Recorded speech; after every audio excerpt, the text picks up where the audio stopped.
Agora, eu só queria expandir um pouco, Andressa, o cenário inflacionário, que você muito bem comentou, a gente até disse aqui, né, o PCI foi adiado, o dado, mas a gente teve dado de PPI, né, influenciado bastante por gasolina. E tem toda essa discussão, né, do cenário inflacionário, se vai ter algum tipo de repique, se as tarifas trazem inflação, se não trazem. Enfim, qual que é a leitura, né, que a gente pode ter sobre esse processo, sobre esse cenário de inflação que acaba, né, por mais moderado que esteja, ou até controlado, entre aspas, que esteja, ainda preocupa o Federal Reserve?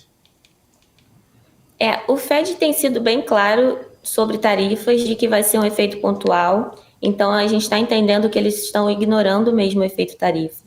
Mas o ponto que eu falei de que ainda não veio o efeito tarifa esperado pelo mercado nesse ano é um sinal rocks para o ano que vem, porque ao mesmo tempo em que ele abre espaço para o corte esse ano, porque vai entregar o BOS, né, a economia americana vai entregar uma inflação mais baixa do que o Fed imagina para esse ano, isso aumenta a chance dessa inflação vir no ano que vem, mesmo que seja pontual. Então, se eles baixam a projeção desse ano, mas ainda mantêm a visão de que o efeito tarifa vai vir, aí eles teriam que aumentar a projeção do ano que vem. Então, isso é um risco para a política monetária também. Mas, até então, o discurso vai ser um efeito pontual. Então, parece que eles não estão muito preocupados em combater essa inflação de tarifas.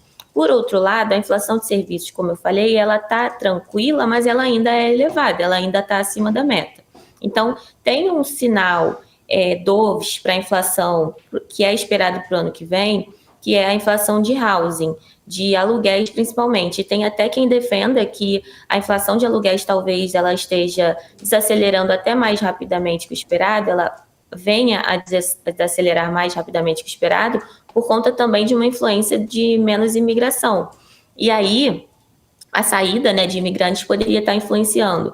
Não é certo, mas tem que defender esse call. Isso também é um ponto doves. Então, o que a gente tem? A gente tem tarifas que ainda não estão pegando, uma inflação de aluguéis que talvez ajude a inflação de serviços a desacelerar mais rápido, e também a gente tem visto que não só o efeito tarifa no sentido do repasse para o preço de bens, mas também o efeito tarifa que o Trump, no sentido do nível de tarifa efetiva a partir das tarifas que o Trump colocou, né? O nível de tarifa que ele aplicou. O que a gente tem? Até agora, a tarifa efetiva, que realmente está sendo cobrado ali de tarifa na hora da compra do bem, está sendo menor do que o mercado esperava lá atrás. Além disso, a gente tem visto uma guinada mais dovish no Trump, no sentido de diminuir tarifas para alguns países, né? A gente viu alguns acordos nas últimas semanas, inclusive com a China. Então, aquela tarifa do fentanil, que era de 20%, passou para 10%, isso já é um efeito relevante da inflação. A gente tem visto essa tarifa efetiva não batendo lá os 15 pontos, como a gente imaginou, e ficando ali 11, 12 até agora. Então, por mais que talvez seja um risco que vá adiando, parece que no final as expectativas para as tarifas estão menores, no sentido de efeito ao consumidor.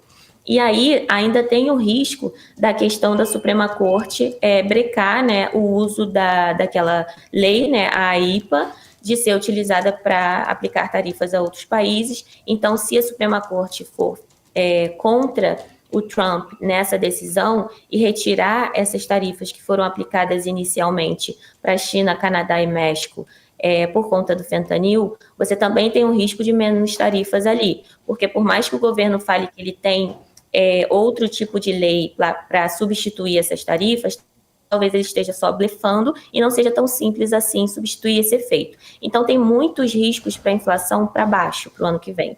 Por outro lado, o risco altista, que vem principalmente de uma atividade mais forte, na nossa visão aqui na casa, a economia americana não está tão fraca assim, a questão do mercado de trabalho tem um pouquinho de demanda, mas é muito mais oferta, o PIB volta a acelerar agora, então você tem um risco para a inflação vindo da própria economia mais forte. Mas também tem um outro risco ano que vem, que é o risco político. A gente tem visto algumas promessas do governo no sentido de estímulos para o ano que vem, aquele cheque que o Trump prometeu, e outras medidas que podem ser feitas, que podem ali, no final, resultar em um estímulo fiscal relevante que no final, afeta o crescimento positivamente ano que vem. Então, se você tem políticas de estímulos positivas lá para o primeiro semestre do ano que vem, isso pega rápido na economia e acaba sendo também inflacionário. Então, até para a inflação, não só para o mercado de trabalho, o cenário é incerto, né? Tem uma incerteza elevada quanto a isso, mas realmente a gente tem visto um cenário um pouquinho menos desfavorável para a inflação, então um cenário pensando em inflação um pouquinho mais doves no curto prazo, mas com uma economia ainda forte que poderia gerar um risco inflacionário maior lá na frente. Então, ainda está incerto. A nossa opinião aqui na casa é de que essa inflação ela vai ceder, mas ela vai ceder lentamente. E, no final, eu acho que a mensagem mais importante aqui é, por mais que esteja tudo muito incerto, hoje o mercado tem uma precificação de juros que vai abaixo do que a gente considera o juro de equilíbrio. Então, quando a gente olha para a taxa terminal que o mercado está precificando hoje, ela é abaixo de 3%.